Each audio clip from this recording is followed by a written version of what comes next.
All right, welcome back to Fast Money. The U.S. Treasury Department saying Chinese hackers, get this. Stop it. Yeah, Chinese hackers stole documents in what is being called a major incident earlier this month. Emily Wilkins in D.C. And Emily, when I hear Chinese hackers invading Treasury, stealing documents, the term major incident kind of comes up.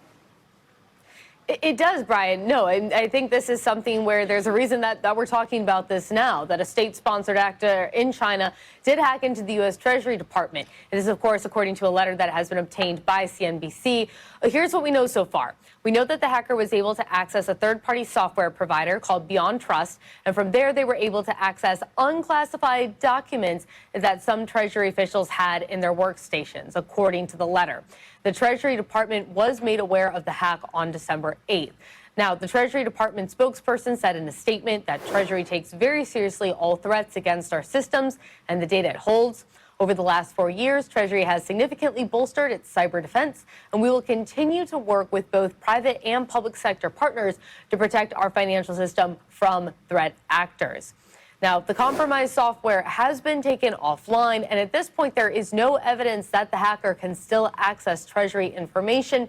Brian, I think it's a question at this point. Could something like this happen again? What is being done to prevent something like this from happening again? And what, if any, information did those hackers get that could be used in the future? And I think, to a certain extent, a lot of those are future questions that we're only going to learn the answers to in time.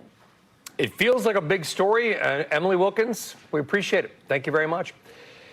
In more good news, bird flu impacting everything from egg prices to cattle supply. 66 cases now confirmed in humans so far this year. And there's actually a new worrisome development. Genetic samples from a patient hospitalized in Louisiana showed that mutations could make bird flu, which is called H5N1, spread more easily among humans.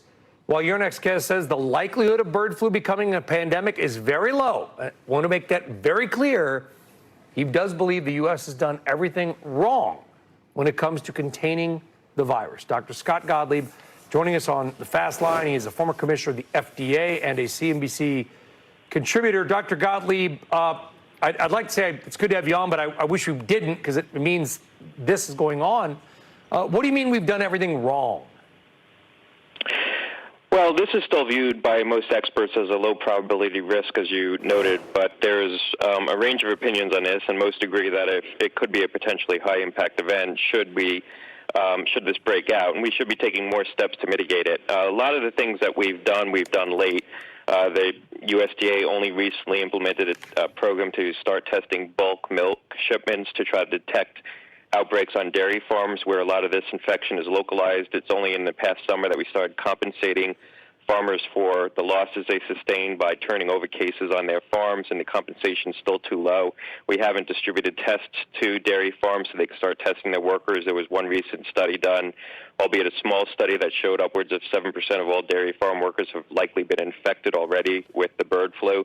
And we haven't done anything to compensate dairy farms for losses they sustain by turning over those cases among their workers, lost days of work, absences, things like that. And I think we need to do more to be compensating these dairy farms if we want them to do the right thing. They're on the front lines of this risk right now for the American public, and we can't expect them to bear the full burden of that.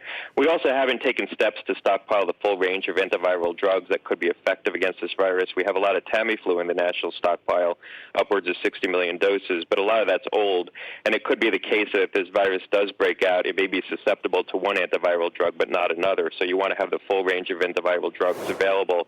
And we've started late updating the vaccines that could be effective against this virus. The vaccines we have stockpiled right now, about 10 million doses, may not be effective against this particular strain, so we need to update those vaccines and have them prepared as a potential hedge against this breaking out.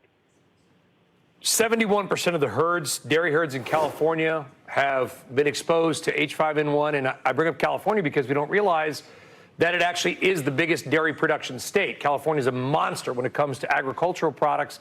Do we need to worry about the nation's milk supply, or is that just taking it maybe to the nth degree a little bit too far? Well, look, this is probably wider than just California. California is doing a lot to test their dairy farms, so they're turning over the cases. This may be more widespread among other states as well. There are real economic risks to the spread of this virus. When cattle are infected, they often are put to slaughter.